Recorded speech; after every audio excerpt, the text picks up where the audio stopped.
Passage वाले question को attempt करने के लिए ऐसे करेंगे कि पूरे पैसेज को ध्यान से पढ़ते हैं, जल्दी जल्दी। कितना जल्दी पढ़ना है ये देखना है।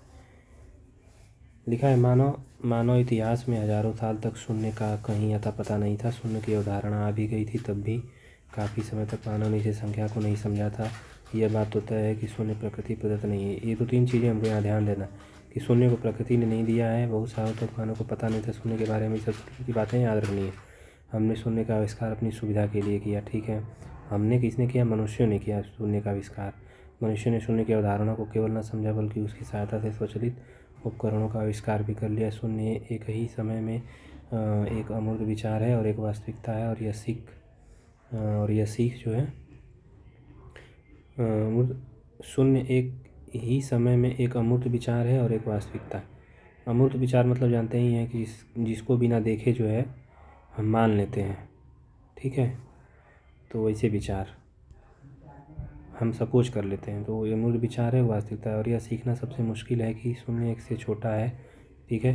सबसे पहले भारत ने कुछ भी नहीं को दर्शाने के लिए शून्य को एक स्वतंत्र संख्या के रूप में मान्यता दी। सबसे पहले भारत ने। ऐसे नोटिस करते जाना है, कुछ कुछ इंपॉर्टेंट पॉइंट हैं। और हो सकता है तो जो पेपर मिला रहेगा उस पर लिखते भी जाएंगे, छोटा छोटा नोट्स टाइप का बना देंगे जल्दी जल्दी पढ़ के। और दर्शाने के लिए शून्य को एक स्वतंत्र संख्या के रूप में मान्यता दी। अगर हम शून्य को 1, 2 और 3 जैसी संख्याओं की अमूर्त चीज़ों से संबद्ध कर पाते हैं तो शायद शून्य को समझना बहुत आसान हो जाएगा। शून्य के बारे में कौन सा, अब देखा पैसेज ख़त्म हो गया। अब इसी पे आधारित जो है क्वेश्चन, ऐसे पैसेज जब क्वेश्चन रहेगा तो ये पैसेज दिखता रहेगा। ये पहला क्वेश्चन दिखा आपको, ऐसे पहला क्वेश्चन ऐसे दिखेगा। तो इसको जैसे मान लीजिए अटेम्प्ट कर लिए, तो जब नेक्स्ट जैसे यहाँ पे जो सेव एंड नेक्स्ट करेंगे तो जब नया वाला क्वेश्चन आएगा तो वो उसमें भी पैसेज यहीं का यहीं रहेगा, बस ये क्वेश्चन बदल जाएगा।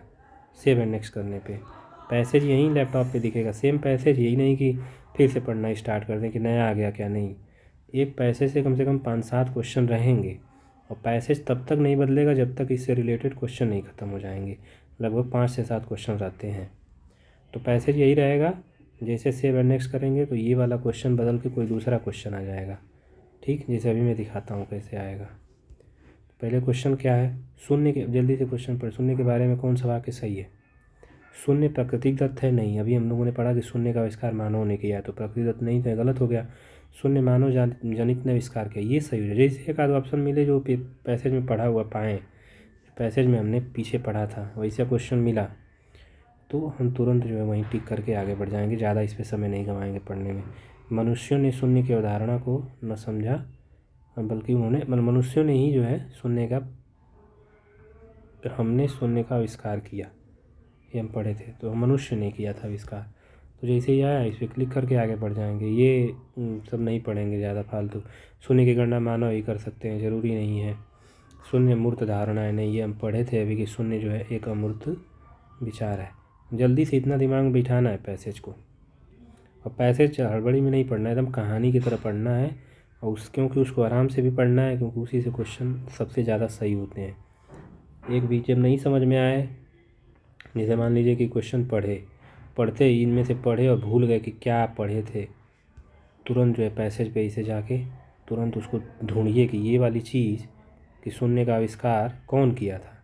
तुरंत फटाक से पैसेज को ऐसे जल्दी जल्दी, जितना स्पीड हो सके उतना जल्दी जल्दी ऐसे शुरू से देख लें कि कौन किया था। जब कहानी की तरह पढ़ के याद कर लेंगे दिमाग में तो दोबारा पढ़ने की ज़रूरत नहीं पड़ेगी।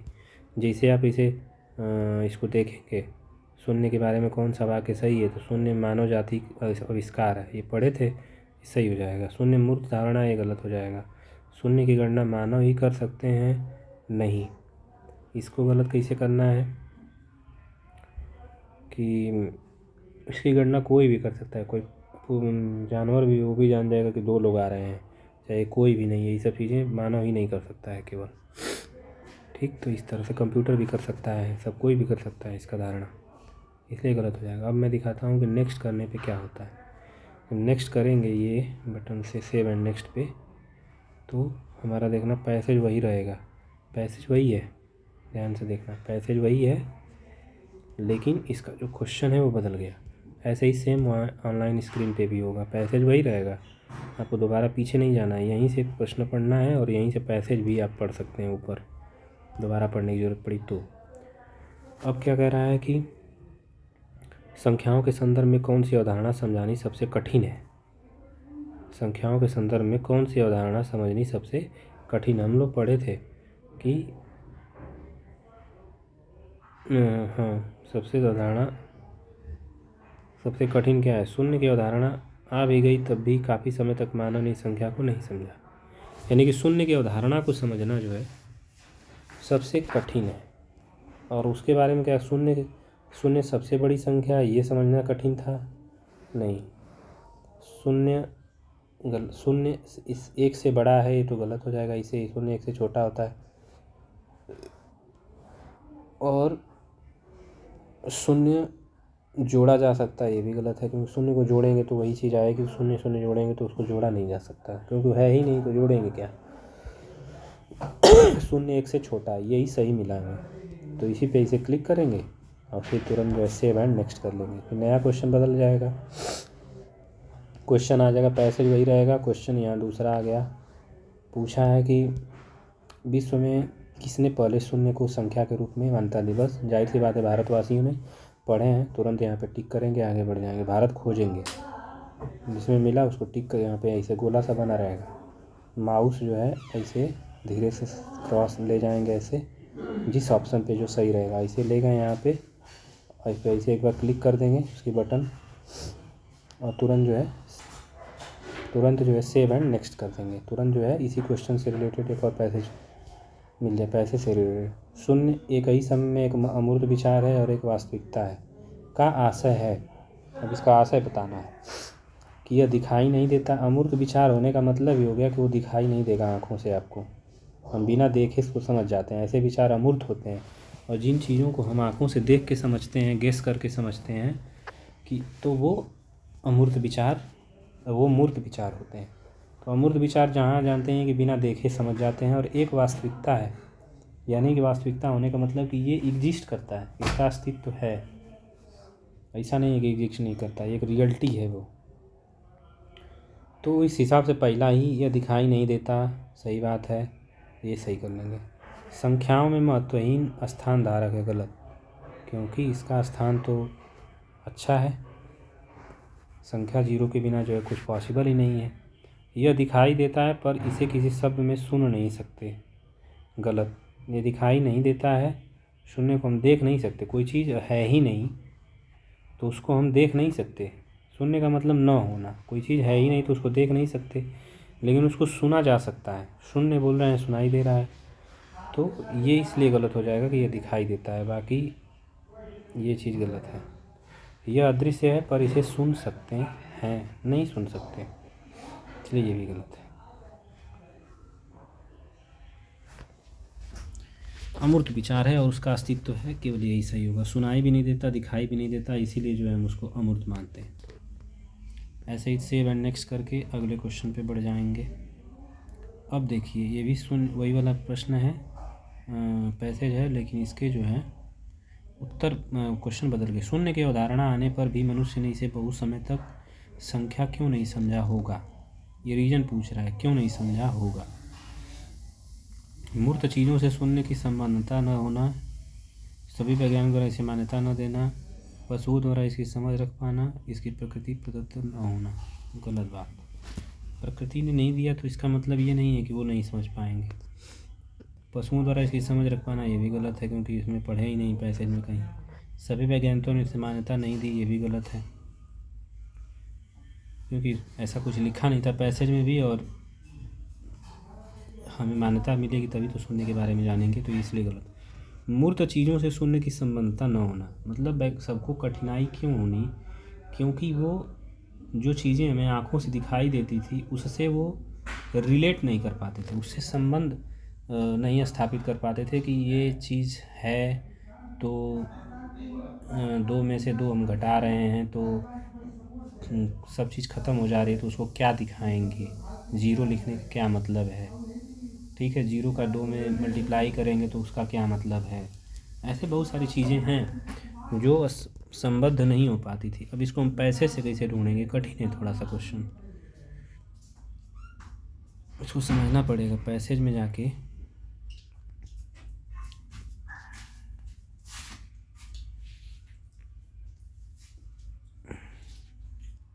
यहाँ जो प्रकृति प्रदत्त वाली बात जो है ये इसमें कोई पढ़ेगा पैसे तो गलती कर सकता है कि ये प्रकृति प्रदत्त नहीं है, इसलिए ये बहुत लोग इसको लगा सकते हैं ऑप्शन, लेकिन ये गलत क्यों है?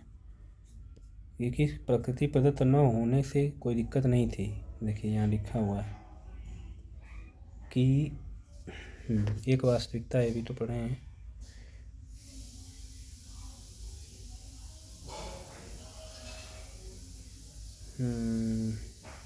यहाँ देखिए उत्तर संबद्ध नहीं होने क्यों सही, यहाँ लिखा हुआ है, आंसर ही लिखा हुआ है कि शून्य को इतना आसानी से नहीं समझा गया। अगर हम शून्य को 1 2 3 जैसी संख्याओं की तरह मूर्त चीज़ों से संबद्ध कर पाते तो शायद शून्य को समझना बहुत आसान होता।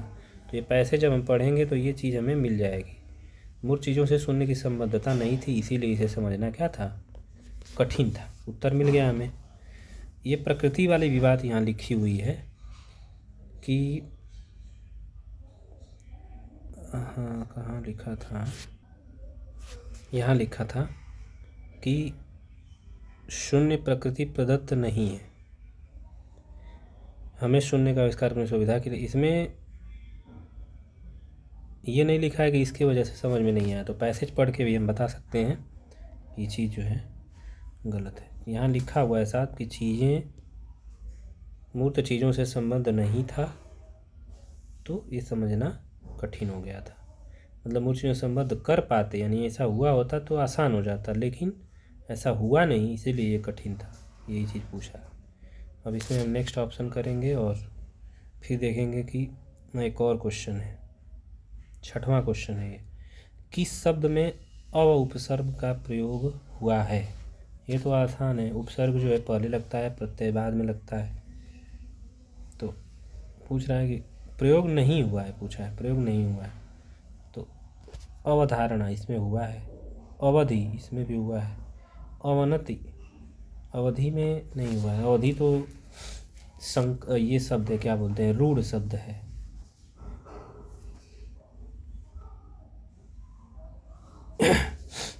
तो इसमें अवधि में नहीं हुआ है, क्योंकि अव निकाल देंगे तो धी का कोई मतलब नहीं रह जाएगा, तो इसलिए ये नहीं हुआ है। बाकी अवकाश है ही, अवनति है ही, सही। तो ये तो छोटा क्वेश्चन था, इसको हिंदी से रिलेटेड था, हिंदी से ही रिलेटेड पढ़ भी रहे हैं। उसके बाद अगला क्वेश्चन ले आते हैं। एक क्वेश्चन वही है, 7वां क्वेश्चन है इस टॉपिक से रिलेटेड।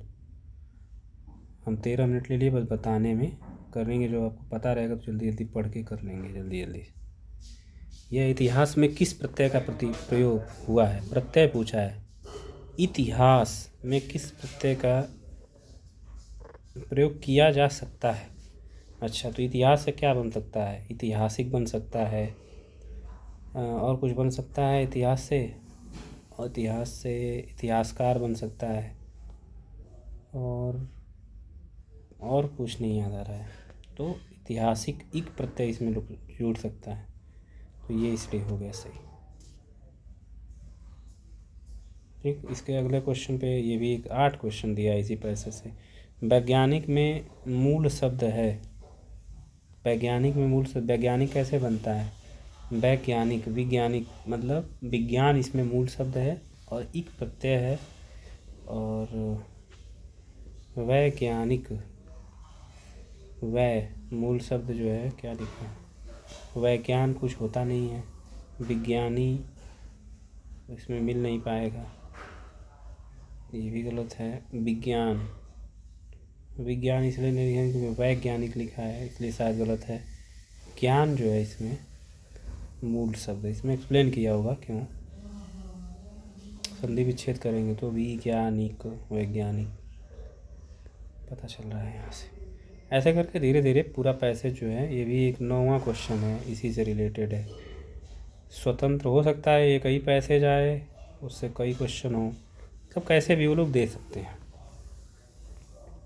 स्वतंत्र का संधि विच्छेद पूछा है, तो स्वधन तंत्र, अधन अ, स्वतंत्र, सुतंत्र, सुवतंत्र, स्वतंत्र अंत्र। तो इसमें देखें ध्यान से तो किसी में बन नहीं रहा है, सु अधन अ, उ धन अ बराबर अ, ऐसा नहीं होता है कोई संधि, तो संधि भी पढ़ना ज़रूरी है हिंदी में, किसको मिला के कौन सी संधि बनती है इसे पूछ सकता है पैसेज में ही। तो हमने देखा कि 9 क्वेश्चन एक पैसेज से है, फिर 10वां क्वेश्चन ना एक कविता टाइप का देता है, गद्य और पद्य दोनों देता है। उससे जो है करीब करीब मुझे लगता है कि उससे भी 15 मुझसे मतलब 6 क्वेश्चन है। तो इस तरीके से हम इसको पढ़ेंगे। और पेडागॉजी में गलतियां ज़्यादा हुई हैं, हमसे भी गलती हुई थी बहुत, लेकिन आप लोगों को बहुत अच्छे से पढ़ना है, फिर उत्तर देना है, फिर इसमें सीखना है कि क्या हम सही कर रहे हैं क्या गलत कर रहे हैं। तो पैसेज और कविता जल्दी जल्दी पढ़ना है, इसको समझना है, फिर हमको आगे बढ़ना है। पैसेज में क्या है, सूर्योदय सूर्यास्त असंख्यो, सोना ही सोना बरसा कर, मोल नहीं ले पाए इसको भीषण बादल, आसमान में गरज गरज कर, धरती को न कभी हरा पाए। जब इतना पढ़ने के बाद जब कोई भी पढ़ेगा तो इतना नॉलेज होना चाहिए कि ये केवल धरती के बारे में बात कर हो रही है, और बहुत सारी चीज़ें हुई इतनी, लेकिन इसके मोल को नहीं ले पाए। प्रलय सिंधु में डूब डूब कर प्रलय हुई, समुद्रों में डूबी, उभर उभर आई है ऊपर फिर ऊपर आई, भूचालों भूकंपों से यह नहीं मिट सकी। ये पृथ्वी के बारे में ही बात हो रही है। पूरा पैसेज अगर ध्यान से देखेंगे तब, जैसे इतना पढ़े तुरंत जो आएंगे क्वेश्चन पे। इस पद्यांश में मुख्यतः किसकी बात की गई है, सूर्योदय के सूर्यास्त की, धरती को सही करके आगे बढ़ जाएंगे। धरती पर आने वाले संकटों के लिए उपलब्ध शब्द नहीं है, उपयुक्त शब्द नहीं है। प्रलय आती है, सही है, भूचाल भी आता है, भूकंप भी आता है, सिंधु नहीं आता। सिंधु कोई संकट नहीं है, सिंधु तो पृथ्वी पे है ही, तो वो संकट नहीं है। लेकिन ये सब प्रलय हुआ, भूचाल हुआ, भूकंप हुआ, ये सब जो है पृथ्वी के लिए खतरनाक है। फिर क्या बोला है, धरती को कौन डूबना चाहता है। धरती कैसे डूब सकती है, जब बहुत ज़्यादा बारिश हो जाए, गर्जना से तो डूबेगी नहीं, भूकंप से डूबेगी नहीं, समुद्र तो ऑलरेडी है ही, वो डुबा सकता नहीं। तो अत्यधिक वृष्टि बारिश होगी, वृष्टि में बरखा होता है, बारिश, तो इससे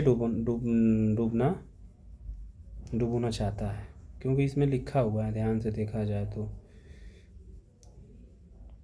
भीषण बादल आसमान में गरज कर कर, धरती को न कभी हर पाए, प्रलय सिंधु में डूब डूब कर उभर उभर आई है ऊपर। तो अत्यधिक वृष्टि बारिश होगी।